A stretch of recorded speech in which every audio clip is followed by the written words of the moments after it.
نوید 25 سال کا ایک بھرپور جوان اور دیکھنے میں بہت خوبصورت تھا۔ لڑکیاں پہلی نظر میں ہی اس پر فدا ہونے کو تیار ہو جاتی تھیں، لیکن وہ خود بہت شرمیلا تھا۔ نوید بچپن میں ہی بری صحبت کا شکار ہو گیا تھا اور بری صحبت نے اس پر خوب رنگ جمایا تھا۔ اس کے سارے دوست عیاشی طبیعت کے مالک تھے، اس لیے وہ خود بھی عیاشی کا دل دادا تھا۔ لیکن گھر میں اس کا امیج بہت اچھا تھا، کیونکہ وہ سارے پنگے دن کو ہی نمٹاتا تھا اور رات کو جلد ہی گھر آ جاتا تھا۔ بقرہ عید قریب آ رہی تھی۔ اس کا والد بہت مصروف تھا اور اس کے پاس قربانی کا جانور لینے کے لیے بھی وقت نہیں تھا، اس لیے اس نے نوید کو 25,000 دیے کہ بیٹا بقرہ منڈی سے قربانی کے لیے بقرہ لیتے آنا۔ نوید نے سعادت مندی سے سر ہلایا اور پیسے پکڑ لیے۔ 1 بجے کے قریب گھر سے بقرہ لینے کی غرض سے نکلا تو رستے میں اسے راشد مل گیا۔ یہ راشد ہی تھا جس نے نوید کو غلط کاموں کی طرف مائل کیا تھا۔ نوید نے راشد سے پوچھا، کہاں سے آ رہے ہو؟ ریشم بائی کے کوٹھے کے پاس سے گزر رہا تھا تو ہیلو ہائی کے لیے اندر چلا گیا۔ وہاں تو ایک پری چہرہ دیکھ کر دھنگ ہی رہ گیا۔ کیا زبردست لڑکی ہے، گورا رنگ اور لمبا قد۔ راشد نے نوید کو بتایا تو نوید کے منہ میں بھی پانی بھر آیا۔ یار ابھی میرے پاس 1500 تھے، 5 گھنٹے کے 10,000 لیتی ہے۔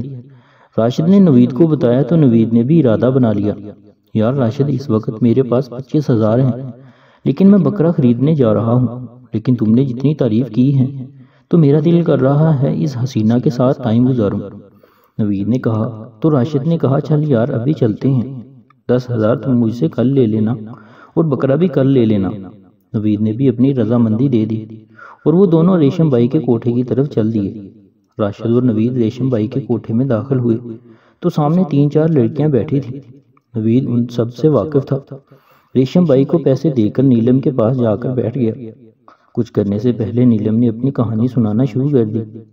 نیلم نے عشق اور حوث کا عجیب فلسفہ بگاڑتے ہوئے کہا۔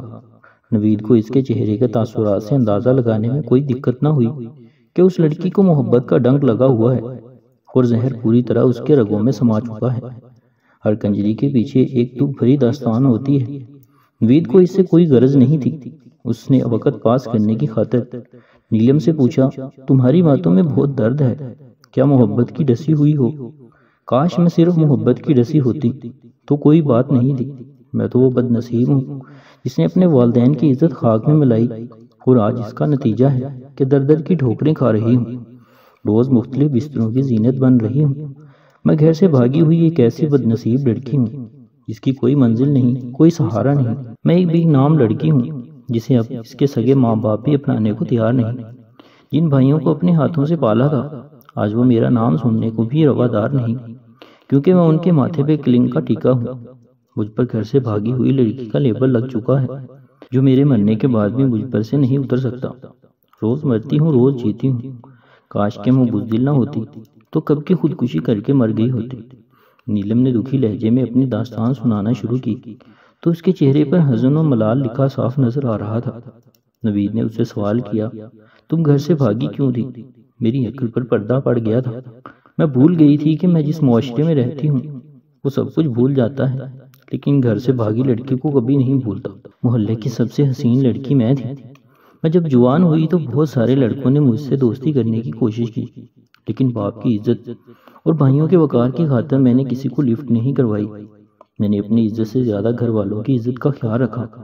بھائی کی شادی ہوئی تو شادی کے دنوں میں اپنے ایک کزن کے آنکھوں میں اپنے لیے محبت دیکھ کر اس سے دل دے بیٹھی۔ تنہائی دیکھ کر اس نے مجھے پرپوز کیا تو میں نے اس کے پرپوز کا مثبت جواب دیا اور کچھ ہی دنوں بعد اس نے میرے گھر اپنے والدین کے ہاتھوں رشتہ بھیجا۔ لیکن میرے ماں باپ نے وہ رشتہ اس لیے ٹھکرا دیا کہ اس کی انکم بہت کم ہے۔ والدین جو اولاد کے لیے ہمیشہ اچھا ہی سوچتے ہیں، لیکن اولاد شاید اس کا صحیح سے ادارک نہیں رکھتی۔ میرے ساتھ بھی ایسا ہی ہوا تھا۔ میرے والدین نے مجھ سے پوچھے بغیر میری پہلی محبت چھین لی مجھ سے۔ میں نے امی سے بات کی تو انہوں نے بھی اس معاملے میں پڑھنے سے انکار کر دیا۔ میری نادانی تھی کہ میں ان سے بدظن ہو گئی اور انہیں سبق سکھانے کا سوچ لیا۔ اسی سوچ سے میری بربادی کا آغاز ہوا۔ میرے کزن نے کچھ ہی عرصے بعد کہیں اور شادی کر لی۔ اس رات میں بہت روئی، لیکن میرے آنسو پوچھنے والا کوئی نہیں تھا۔ اس رات میں نے ایک فیصلہ کیا، وہ فیصلہ تھا گھر سے بھاگنے کا۔ کچھ ہی عرصہ بعد میں نے ایک لڑکے سے گھر سے بھاگ کر شادی کر لی، جس کا خمیازہ آج میں بھگت رہی ہوں۔ نیلم اپنی داستان سناتے ہوئے خاموش ہوئی تو نوید نے پوچھا، شادی کا انجام کیا ہوا؟ یوں کیا ہونا تھا؟ وہی ہوا جو گھر سے بھاگی ہوئی ہر لڑکی کا ہوتا ہے۔ پہلے چند ماہ ایسے رکھا جیسے شہزادی ہوں میں، پھر آہستہ آہستہ گھر سے بھاگی ہوئی لڑکی کا تانا۔ نندیں اور ساس میرے خاوند کو میرے خلاف بھڑکانے لگی، کیونکہ میں شادی کے اتنے ماہ بعد بھی حاملہ نہیں ہوئی تھی۔ ایک دن ساس نے مجھے تانا دیا تو میں نے اس کو کھری کھری سنا دی، تو رات اس نے میرے خاوند سے میری شکایت کی اور کہا کہ جو اپنے سگے ماں باپ کی نہیں بن سکی وہ ہماری کیا بنے گی، اسے طلاق دے دو۔ اس بات پہ میرا خاوند خاموش رہا۔ اس دن کے بعد سے ہماری تو میں ہونے لگی اور پھر بات طلاق تک جا پہنچی۔ اس نے مجھے گھر سے نکال دیا۔ مختلف ہاتھوں سے ہوتے ہوئے میں آج ریشم بائی کے پاس ہوں۔ نیلم نے کہا تو نوید نے پوچھا تمہارا مستقبل کیا ہے؟ مستقبل تو ان لڑکیوں کا ہوتا ہے جن کی شادی ان کے والدین کرتے ہیں، گھر سے بھاگی ہوئی لڑکی کا کوئی مستقبل نہیں ہوتا۔ نیلم نے کہا کیا ایسے ہی زندگی گزار دو گی؟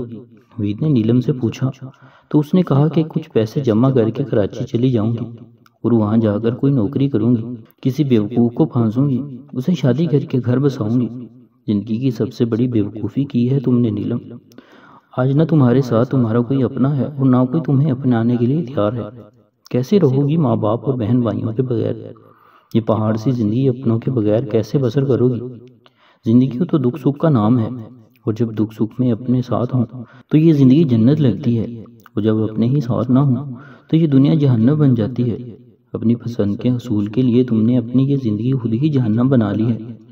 نوید نے نیلم کو لیکچر دینا شروع کیا تو اس کی آنکھوں سے آنسو بہنا شروع ہو گئے، تو نوید نے اسے رونے دیا اور خاموش بیٹھا اسے دیکھتا رہا۔ تھوڑی دیر بعد نوید نے اسے گلے لگا لیا اور دلاسا دینے لگا۔ نیلم بہت دکھی ہو رہی تھی اور گھر سے بھاگنے پر پریشان تھی۔ نیلم نوید کے سینے سے لگی ہوئی تھی، نوید کے حوانی جذبوں میں آگ بھڑکا دی۔ نوید جو کچھ دیر پہلے اس کے لیکچر دے رہا تھا اور اس کے لیے فکر مند ہو رہا تھا، بھول گیا کہ اس کا بیک گراؤنڈ کیا ہے، اس کے ساتھ کیا بیتی ہے۔ اس کے ذہن میں بس اتنا یاد رہا کہ نیلم ایک خوبصورت جسم کی مالک، ایک کال گرل ہے اور اس نے اس کی ادائیگی کی ہے۔ ویسے بھی جب حیوانی جذبات بیدار ہو جائیں تو بندہ سب کچھ بھول جاتا ہے، حتیٰ کہ رشتوں کو بھی پامال کرنے سے نہیں جھکتا۔ یہاں تو تھی ہی کال گرل، اس لیے جذبوں نے زیادہ بھڑکنا تھا۔ نیلم نے جب نوید کے بھڑکتے جذبات دیکھے تو اپنے ماضی کو پسے پوش ڈالتے ہوئے اس کے ساتھ زور سے چمٹ گئی۔ نوید کو نیلم سے ملنے میں بہت مزہ آیا، وہ نیلم کا دیوانہ ہو گیا تھا۔ ابھی اس کا دل نہیں بھرا تھا، لیکن راشد کا ٹائم شروع ہونے والا تھا۔ 4:15 ہو چکے تھے۔ نوید نے نیلم سے الوداعی جب بھی ڈالی اور کل اس سے ریشم بائی کے اڈے پر ملنے کا وعدہ کیا اور راشد کو بلا لیا۔ راشد کے ملنے کے بعد نیلم کو واپس راشد نے ہی چھوڑنا تھا اور وہاں نوید کا کوئی کام نہیں تھا، اس لیے نوید نے راشد سے اجازت لی اور گھر چلا آیا۔ نوید کے گھر والوں نے بکرے کا پوچھا تو نوید نے بہانہ بنایا کہ کل اس کے دوست نے گاؤں سے بکرے لانے ہیں جو گھر کے پلے ہوئے ہیں، سستا بھی ہوگا اور اچھا بھی۔ گھر والے مطمئن ہو گئے۔ اگلے دن صبح 10 بجے کے قریب راشد کا فون آیا کہ یار میری طرف آ جاؤ۔ نوید راشد کے گھر گیا اور دونوں بیٹھک میں بیٹھ گئے۔ چائے پینے کے دوران نیلم کے بارے میں راشد نے اپنے ریمارکس دیے۔ ہاں یار، نیلم میں کچھ خاص بات تھی جو عام لڑکیوں میں نہیں تھی۔ راشد اور نوید اپنے کل کے تجربے سے بہت خوش اور مطمئن تھے اور دوبارہ سے اسے لانے کا ارادہ رکھتے تھے۔ راشد نے اسے پیسے واپس کیے اور نوید وہاں سے بکرا منڈی روانہ ہو گیا۔ وہاں سے اس نے ایک درمیانہ سا بکرا 22,000 میں خریدا اور گھر آ گیا۔ نوید نے گھر پہنچ کر کھانا کھایا اور سو گیا۔ سوتے میں اس نے خواب دیکھا جس میں وہ نیلم سے ملاقات کر رہا تھا اور پھر وہ کمرے میں داخل ہو رہے ہیں۔ ابھی نوید نیلم کو ہاتھ ہی لگاتا ہے کہ اس کی آنکھ کھل جاتی ہے۔ آنکھ کھلنے کے بعد نوید کے ذہن میں کافی دیر نیلم کا سراپا گھومتا رہا۔ اس کے جسم کے نشیب و فراز نوید کی آنکھوں کے سامنے ناچ رہے تھے۔ جتنا وہ ذہن سے جھٹکنے کی کوشش کرتا اتنا ہی نیلم اس کے حواسوں پر چھا رہی تھی۔ ہوس سوچ پر غالب آ گئی اور نوید کے قدم ریشم بائی کے کوٹھے کی طرف چل پڑے۔ نوید ریشم بائی کے کوٹھے میں داخل ہوا تو ریشم بائی نے اس کا ایک مسکراہٹ سے استقبال کیا۔ وہاں 3 لڑکیاں تھیں لیکن ان میں نیلم نہ تھی۔